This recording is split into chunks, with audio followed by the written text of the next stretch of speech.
આપણી સંકલ્પ ન્યૂઝ ચેનલને સબસ્ક્રાઇબ અને લાઇક કરો, બેલ આઇકન દબાવો જેથી આવનાર ન્યૂઝ અપડેટ્સની નોટિફિકેશન આપના મોબાઈલ પર સૌથી પહેલા પહોંચે.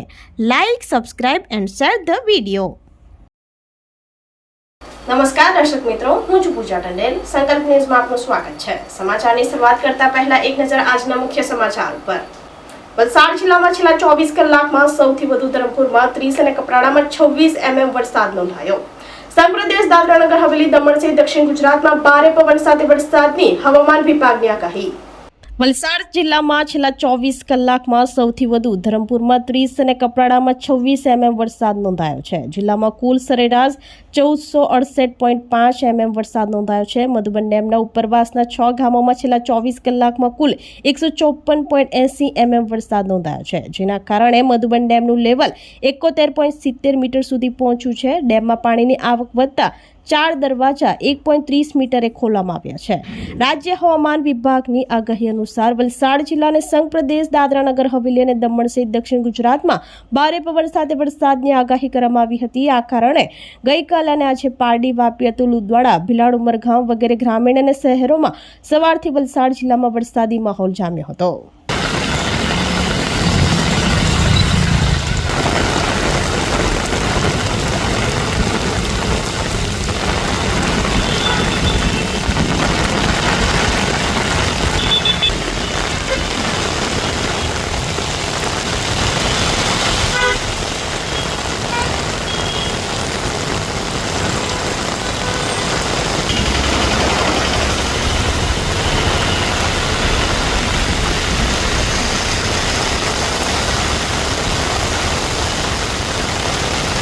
ધરમપુરમાં પ્રવાસન મંત્રી એક પેડ માં કે નામ અંતર્ગત વૃક્ષારોપણ કરી સર્પ સંશોધન સંસ્થાની મુલાકાત લીધી. આ સંસ્થામાં તાલીમ પામેલા તબીબોને લઈ સર્પદંશની સારવાર નજીકની હોસ્પિટલમાં સરળતાથી મળી રહે છે હોવાનું જણાવતા મંત્રી મુળુભાઈ બેરા. પ્રવાસન, સાંસ્કૃતિક પ્રવૃત્તિ અને વન અને પર્યાવરણ ક્લાઇમેટ ચેન્જના મંત્રી મુળુભાઈ બેરાએ એક પેડ માં કે નામ અભિયાન 2.0 અંતર્ગત ધરમપુરના માલનપાડા ખાતે વૃક્ષારોપણ કર્યું હતું. સાથે મંત્રીએ ગુજરાત ફોરેસ્ટ્રી રિસર્ચ ફાઉન્ડેશન સંચાલિત ગુજરાતની એકમાત્ર સર્પ સંશોધન સંસ્થાની પણ મુલાકાત લીધી હતી.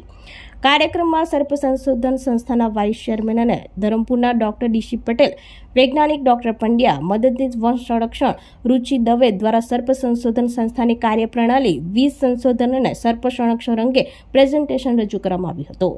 મંત્રીની સર્પ સંશોધન સંસ્થાની મુલાકાત દરમિયાન ડોક્ટર પંડ્યા દ્વારા સંસ્થામાં રાખવામાં આવેલ રાજ્યના અલગ અલગ જિલ્લાના અલગ અલગ જાતિના 400 થી વધુ સાપોને વિશ્વ આરોગ્ય સંસ્થાના નિયમો મુજબ સાચવવામાં આવે છે તેની જાણકારી આપી હતી. અને આ મુલાકાત દરમિયાન સંસ્થાના vice chairman doctor DC Patel, વિધાનસભાના નાયબ દંડક વિજયભાઈ પટેલ, ધરમપુર ધારાસભ્ય અરવિંદભાઈ પટેલ, ગંડેવી ધારાસભ્ય Nareshbhai Patel, head of forest force અને અગ્ર મુખ્ય વન સંરક્ષક ડોક્ટર એસપી સિંહ, ચેરમેન અને વલસાડ વન વર્તુળના મુખ્ય વન સંરક્ષક ડોક્ટર બી સુચિન્દ્રા, સંસ્થાના નિયામક અને ઉત્તર વન વિભાગના નાયબ વન સંરક્ષક લોકેશ ભારદ્વાજ ઉપસ્થિત રહ્યા હતા. આ કાર્યક્રમમાં દક્ષિણ વન વિભાગના નાયબ વન સંરક્ષક દિનેશ રબાડી, સામાજિક વનીકરણ વલસાડના નાયબ વન સંરક્ષક રોહિત ચૌધરી, વન પરિક્ષેત્ર અધિકારી હિરેન પટેલ સહિત વિભાગના અધિકારી કર્મચારીઓ તેમજ સર્પ સંશોધન સંસ્થાના અધિકારી કર્મચારીઓ ઉપસ્થિત રહ્યા હતા. આજે ધરમપુરમાં જે સર્પ સંશોધન સંસ્થાન છે એની મુલાકાત લીધી અને અહીંયા જે અલગ અલગ રીતે અલગ અલગ જિલ્લાઓમાંથી જે સર્પ અલગ અલગ પ્રકારના હોય છે એને અહીંયા જે રાખવામાં આવ્યા છે લગભગ 400થી વધારે છે. અને ડૉક્ટર ધીરુભાઈ અને એની ટીમ ખૂબ સરસ રીતે અમારા વન વિભાગનો તાલીમ અને સંશોધન જે વિંગ છે એના નીચે આ એક ખૂબ સરસ 2020થી આ નિર્ણય લેવામાં આવ્યો હતો અને એના પછી આ સર્પ સંશોધન સંસ્થાન છે એને ફૂલ ફોર્મમાં શરૂ કરવા માટે એક પછી એક એના જે કંઈ સાધનોથી લઈ અને જરૂરિયાત હતી, અત્યારે એમાં જે કંઈ સ્ટાફની જરૂરિયાત હતી એને પણ આઉટસોર્સિંગ અથવા કરાર આધારિત સ્ટાફ પણ આપવામાં આવ્યો છે. એના ડીસીએફ જે વલસાડના છે એની દેખરેખ નીચે ખૂબ સરસ રીતે આપણા સદનસીબ છે કે ડૉક્ટર ધીરુભાઈ જે છે એને પોતે અહીંયા એની હોસ્પિટલમાં જે આવતા દર્દીઓ છે સર એમાં લગભગ 100% જેટલું રિઝલ્ટ એમાં મળતું હોય છે. ઘણા બધા પ્રાથમિક આરોગ્ય કેન્દ્ર, સામૂહિક આરોગ્ય કેન્દ્રમાં પણ ડૉક્ટરોને તાલીમ આપવાનું માટે પણ અલગ અલગ ડિસ્ટ્રિક્ટમાં ડૉક્ટર ધીરુભાઈ પટેલ છે એ જાય છે. મોતીવાડા હાઈવે પર ટેમ્પો ચાલકે આરટીઓ એનસી લેવાની ના પાડી પોલીસને સળિયો લઈ મારવાનો પ્રયાસ કરતા ધરપકડ. ટેમ્પોને રોકી ટ્રાફિક નિયમોનો ભંગ બદલ આરટીઓ એનસી આપતા ચાલકે ટ્રાફિક પોલીસ જોડે ગાળાગાળી કરતા ગુનો દાખલ. પારડી મોતીવાડા હાઈવેના સર્વિસ રોડ ઉપર પૂર ઝડપે ગફલત રીતે ટેમ્પો હંકારતા ટ્રાફિક પોલીસે ઊભી રાખતા ચાલકે ગાળાગાળી કરી લોકોને સળિયો લઈ મારવાનો પ્રયાસ કરતા ધરપકડ કરવામાં આવી હતી. વલસાડ જિલ્લા ટ્રાફિક શાખામાં ફરજ બજાવતા હેમંત વાણીલાલ ગોહિલ તેમજ અન્ય પોલીસ કર્મીઓ સાથે પેટ્રોલિંગમાં હતા. તે દરમિયાન પારડીના Motiwada national highway number 48 SR petrol pump પાસે સર્વિસ રોડ ઉપર ટેમ્પો નંબર GJ15 AX 5419 નો ચાલક પૂર ઝડપે ગફલત રીતે હંકારી લાવતા ટ્રાફિક નિયમોનું ઉલ્લંઘન કરતા પોલીસે તેને રોક્યો હતો અને આરટીઓ એનસી આપતા ચાલકે તે લેવાનો ઇનકાર કરી પોલીસ સાથે ગાળાગાળી કરી હતી અને ઉશ્કેરાઈ જઈ લોખંડનો સળિયો લાવી મારવાનો પ્રયાસ કરતા અન્ય પોલીસે પકડી લીધો હતો.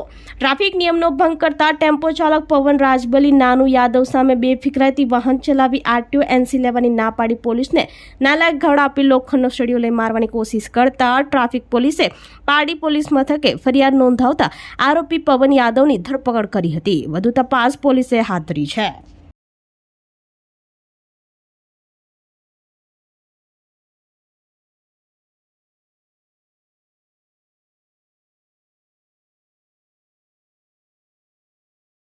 વલસાડના હિંગરાજ માતા મંદિરે શ્રાવણ માસમાં સાપ્તાહિક ધાર્મિક વિધિઓનું આયોજન.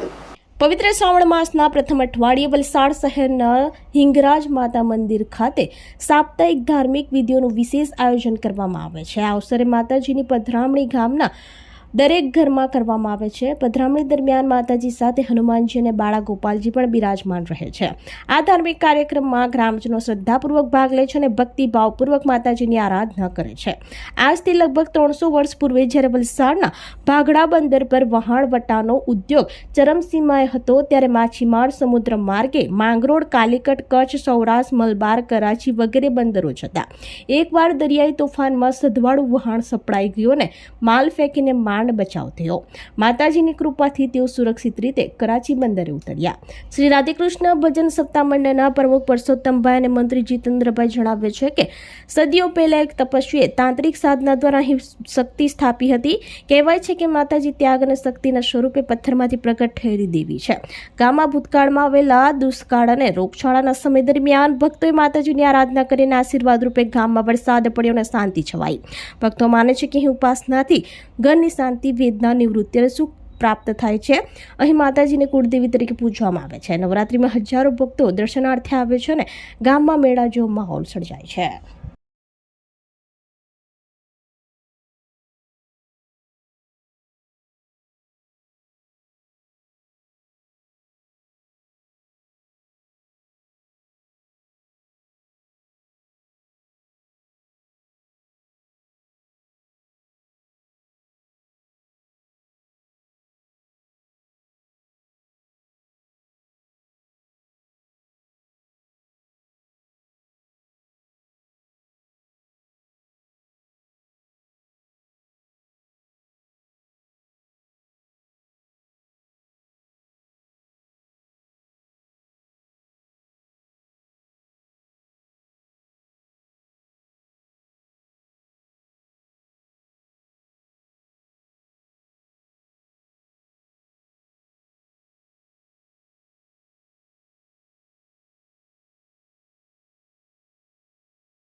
તો આ તાજા સમાચારો, નવા સમાચારો સાથે કાલે ફરી મળીશું. નમસ્કાર.